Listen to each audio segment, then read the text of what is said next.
Selain karena insiden pengibaran bendera Belanda di Hotel Yamato, Surabaya, puncak peristiwa 10 November 1945 terjadi setelah kematian Brigadir Jenderal Malabi, pimpinan tentara Inggris untuk Jawa Timur pada 30 Oktober 1945.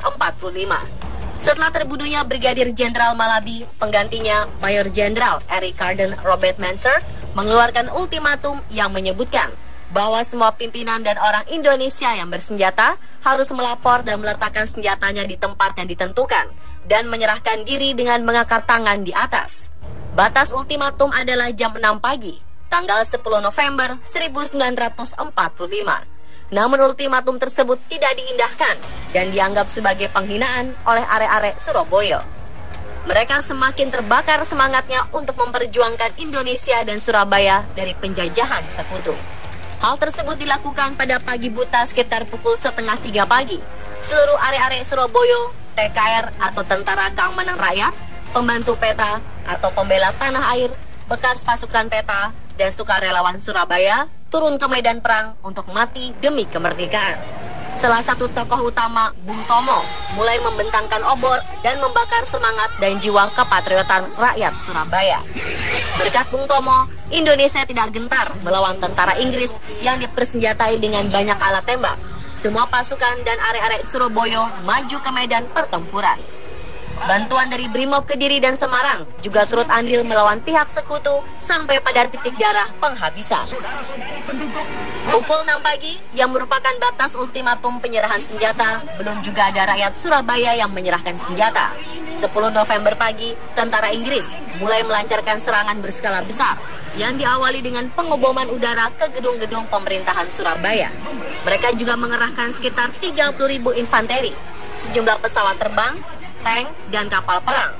Inggris membombardir kota Surabaya dengan meriam dari laut dan darat. Perlawanan pasukan dan milisi Indonesia kemudian berkobar di seluruh kota dengan bantuan yang aktif dari seluruh penduduk Surabaya. Pelopor muda Bung Tomo yang berpengaruh besar di masyarakat terus menggerakkan dan membakar semangat perlawanan pemuda-pemuda Surabaya. Berkat seruan Bung Tomo, perlawanan warga Surabaya terus berlanjut di tengah serangan skala besar pihak Inggris. Di luar dugaan, pihak Inggris yang menduga bahwa perlawanan di Surabaya bisa ditaklukkan dalam tempo 3 hari, akhirnya berlangsung lama, dari hari ke hari hingga dari minggu ke minggu. Perlawanan rakyat yang pada awalnya dilakukan secara spontan dan tidak terkoordinasi, makin hari makin teratur.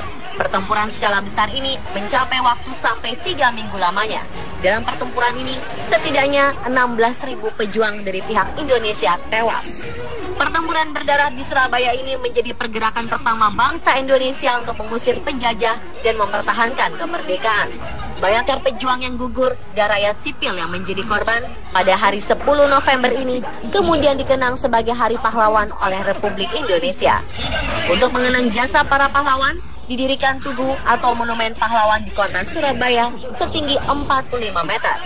Semoga Hari Pahlawan yang selalu kita peringati hendaknya bukan hanya untuk mengedepankan unsur peringatan dan penghormatan saja, melainkan kita juga dapat mengambil teladan dari nilai-nilai perjuangan untuk diaplikasikan dalam kehidupan sehari-hari.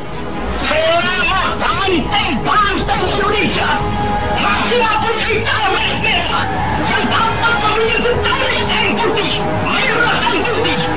Maka selama itu kita akan menyerah kepada siapapun juga. Saudara-saudara Surabaya, siapa? Keadaan genting. Tetapi saya peringatkan sekali lagi, jangan mulai menembak. Baru kalau kita ditembak, maka kita akan ganti dengan mereka itu. Kita tunjukkan bahwa kita yang